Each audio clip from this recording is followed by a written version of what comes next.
ರಾಜ್ಯ ಸರ್ಕಾರದ ವಿರುದ್ಧ ರಾಜ್ಯಪಾಲರು ಆಕ್ರೋಶ ವ್ಯಕ್ತಪಡಿಸಿದ್ದಾರೆ. ಬರ ಪರಿಹಾರದಲ್ಲಿ ಸರ್ಕಾರ ಸರಿಯಾಗಿ ಕೆಲಸ ಮಾಡುತ್ತಿಲ್ಲ. ಸಿಎಂಗೆ ಅದನ್ನು ತಿಳಿಸಿದ್ದೇನೆ. ನಾನು ರಾಜ್ಯ ಪ್ರವಾಸ ಮಾಡಿದ್ದಾಗ ಬರ ಪರಿಸ್ಥಿತಿ ಗೊತ್ತಾಗಿದೆ.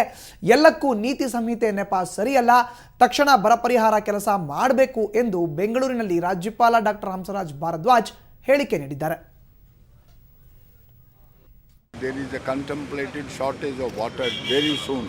If monsoon fail you, all your reservoirs are drying up and all this. So I said you must anticipate some solution for this so that people don't feel heat of all these things. So he kept quiet and I said you call, then I said you activate your government. I feel for 1.5 months I have not seen activity, anything. So they deeply did that about the code of conduct, all this and that.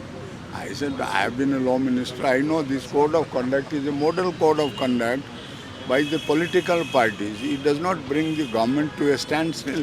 I am very keen that this beautiful city of...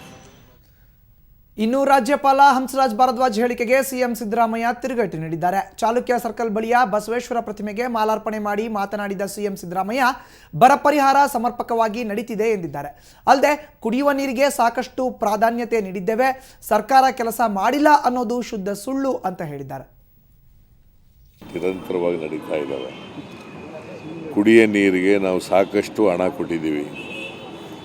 ಸುಮಾರು 500 ಚಿಲ್ಲರೆ ಕೋಟಿ ಇವತ್ತು ನೀರು ಗ್ರಾಮೀಣಾಭಿವೃದ್ಧಿ ಇಲಾಖೆಯಿಂದ ಬಿಡುಗಡೆಯಾಗಿದೆ, ಮತ್ತು SDRFನಿಂದ ಬಿಡುಗಡೆಯಾಗಿದೆ.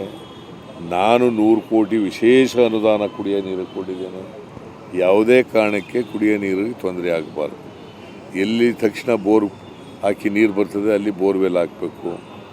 ಇಂಪ್ರೂವ್ಮೆಂಟ್ ಮಾಡೋದಾದರೆ ಸಿಸ್ಟಮನ್ನು ಅದು ಮಾಡಬೇಕು.